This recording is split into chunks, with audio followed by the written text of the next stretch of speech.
All right, this is the Paley Museum. When I was a kid, it was known as the Museum of Television and Radio. I met Mr. Rogers here, and a lot of legends have been here. This is where they preserve television, movies, radio, all media. The reason I'm here is they have an exhibit, the Dr. Stuart Berkowitz collection, including that very Fonzie jacket. This exhibit is only here until May 25th. I'm excited. I went all the way to Washington, D.C. to see Fonzie's jacket, and it was out. It wasn't there, but they have one here. All right, here we are, the Paley Museum. Again, I knew it as the Museum of Television and Radio. It's crazy. I told the Mr. Rogers story once before, but he was here speaking.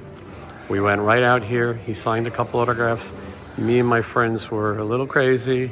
They rushed him. The security rushed him. And he said, I don't want to rush. I want to meet my friends. Mr. Rogers was a nice guy, but it got a little out of hand. And we followed him. We got a taxi and we said, follow that car. And our taxi followed Mr. Rogers a few blocks. It wasn't the nicest of neighborhoods. And Mr. Rogers got out and he said, did you boys follow me? What are you going to do? Lie to Mr. Rogers? We told him the truth.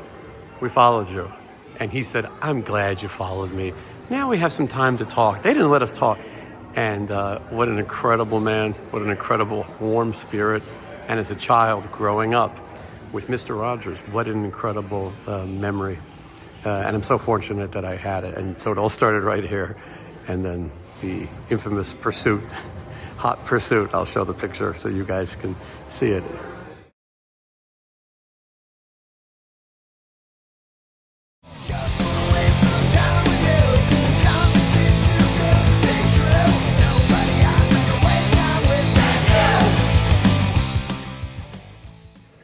This is the Stuart Berkowitz, Dr. Stuart Berkowitz Classic TV Comes to Life exhibit. I recommend you see it. It's only here for a short time. By the time you watch this video, it might be already gone. The doctor was a proctologist, and he had gathered this personal collection of television memorabilia. When he passed away, his family is looking to sell it, and a lot of the items are going to Sotheby's. We're getting to see some of the amazing collection here today. Classic TV Comes to Life. Treasures from Stuart Berkowitz collection. And he was a collector, and this tells you a bit of the story. Honeymooners was his favorite show, one of my favorite shows as well.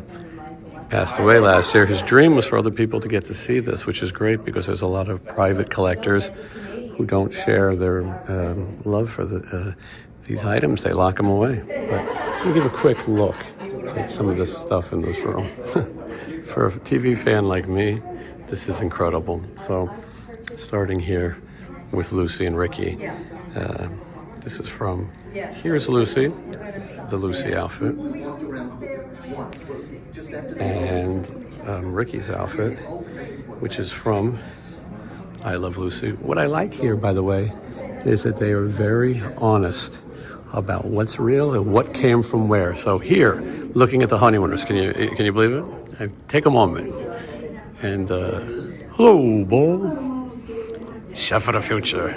Look at Alice staring at us. It's a little creepy.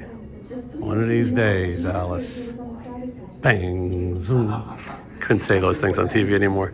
Anyway, he assured me that the table is real. Well, this table is real. That bureau, chair is real. From the original show. The original lunchbox, incredible. Excuse me, Mr. Norton. Captain Video. The sink is from the Miami episodes. They were also known as the Color Honeymooners, the Color episodes. Jackie Gleason continued the show on TV as the Jackie Gleason show. But they were later Honeymooners episodes. If you haven't seen them, it's like seeing old friends. It's pretty amazing. He says that the ice box and the stove are original from the classic Honeymooners episodes. Now, this outfit, Joyce Randolph, Trixie Norton, this is a recreation, just something to represent the period piece. Joyce Randolph lived not too far from here at Central Park West. I think she lived to almost 100, maybe 100, I don't know. I met her here at the Museum of Television and Radio, now the Paley Center. Now Norton over here, the items that or real or authentic is the vest. It's the vest that he wore on the original show. And let's see here. They said the hat. And then as far as Ralph Cramden, played by the great Jackie Gleason, it is his entire authentic bus driver ensemble. It is just incredible to see this. Alice's outfit is also just a recreation of clothes from the period. The kitchen table, those chairs, the sink, the icebox, the stove, and the lunchbox, all authentic items from Dr. Berkowitz's collection. And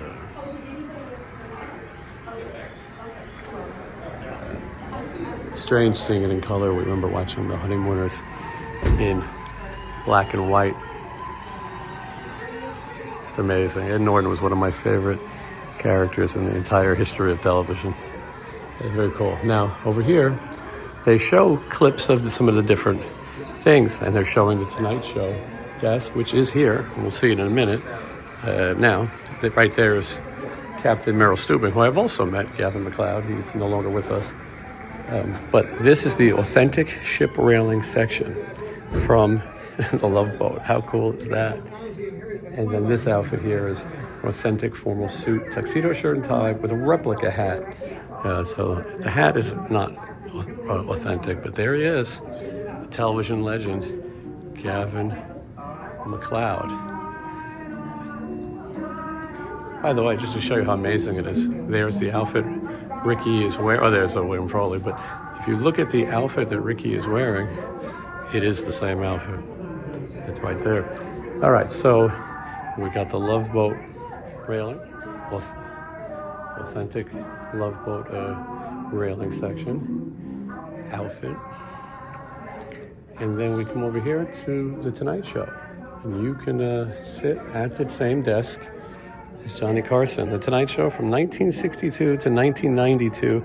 Authentic set, including the desk, which is right there, the chair, and the couch. They told me the plants as well, all authentic. And they said, though, some of these episodes that we're on, you can see it. And it's your turn to take a seat. By the way, you think Johnny they could have gotten him a more comfortable chair. You ever wonder what was going on under there? Well, now you can see. The microphone has been added for effect. That is not authentic. And we'll take a picture in just a minute. Then in the center of the room, the Flying Nuns, played by Sally Field, 1967 to 1970. Authentic nun's habit and cornet. Very cool. Some of these mannequins look really good. And so there's the Flying Nun. And one of my television heroes, who is not as tall as this mannequin, the Fonz. And this is an authentic leather jacket worn on Happy Days, 1974 to 1984. If you watch my show, you know I visited a lot of these locations, including the Happy Days house. But here it is. It looks good. I'd like to get a jacket like that. Hey, there's the Fonz. And right next to the Fonz is Mr. Furley. Barney Fife. And this is the entire outfit from the Andy Griffith show is authentic. I can find out exactly what. The shirt and uniform and his Mayberry Sheriff patch. So I think the hat was added later. Authentic badge. And look how incredible this is. And here's on the Honeymooners, you can see some of these things. This is an incredible exhibit, and it's not here long.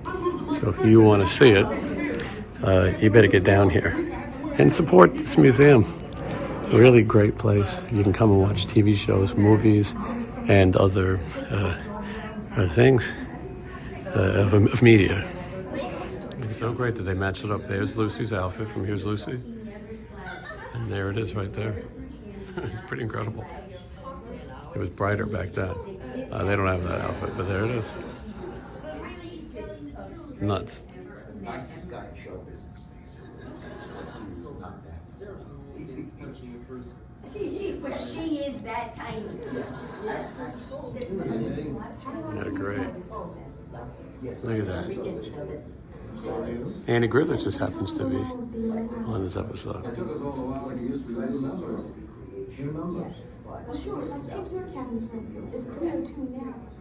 The desk.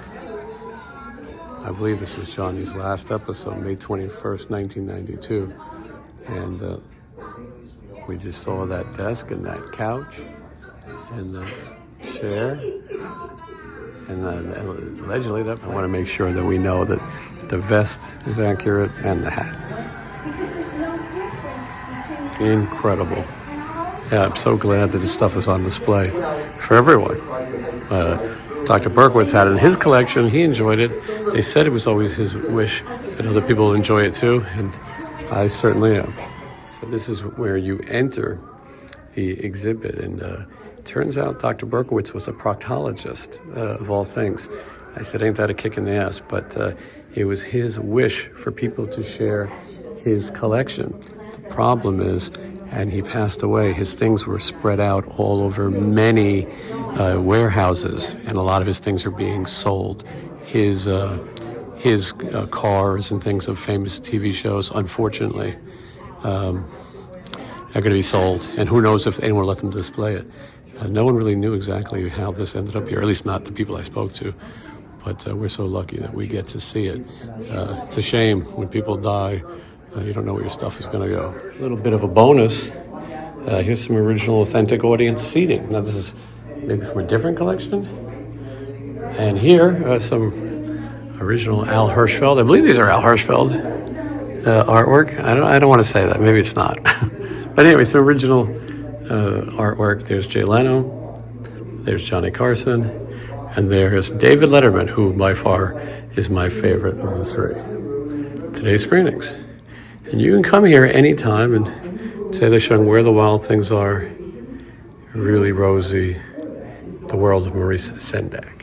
This is the media room where people can come and find shows that no longer exist of all different types. I'd be here watching old canceled TV shows every day. I would definitely get a membership and sit here for the rest of my life watching TV. I recommend, if you're in New York, you come visit because, and by the way, it costs $20 a person, which is not much. And you could sit here all day and watch TV and movies and other events that no longer exist. And there's always new exhibits, this time Handmaid's Tale, and obviously the classic TV. But if you're in New York City, you want to do something a little different, you're a fan of classic TV, come and give Mr. Paley's Center a look. William S. Paley, the founder of the Paley Center for Media, an icon in media. I say that because I'm not exactly sure, but I know he is. This place is great. Get here and visit fast. Support the arts. All right, here we are again, Paley Center. I was telling the story about meeting Mr. Rogers. He came out right here. There were people waiting on this side, there were people waiting on this side. We wanted to get his autograph, take a picture with him. A long time ago, by the way, 90s. And he didn't, he was so friendly. And he was signing some things. We bought a book he had. And some of them he would write Fred Rogers, and on some he goes, this one I'm going to write Mr. Rogers. Anyway, they were rushing him. All right, you got to go, you got to go. And he was fighting it. He was trying to stay as long as he can and meet the fans. And they forced him into the car, which was right here. On this New York street, right here. We hailed a taxi. I'm surprised there's not one going by right now, but we hailed a taxi, and we said, follow that car. And we followed Mr. Rogers to an area where there was sort of graffiti on the back. It was kind of like Midtown. And this is East 52nd Street. We went to the west side. Cab driver acted like he's been following cars his whole life. It wasn't a big deal to him. And when we got there, Mr. Rogers said, did you boys follow me? And he had this face. How do you lie to Mr. Rogers? And we said, we're sorry. Yes, Mr. Rogers, we followed you. And he said, oh, good. I'm glad you boys followed me. They wouldn't let us have time over there. Now we can talk. I like to meet my friends. And what an experience. Some people watching right now have no idea who Mr. Rogers is. Some people think, he's an old creepy character, but boy, he had a kind heart.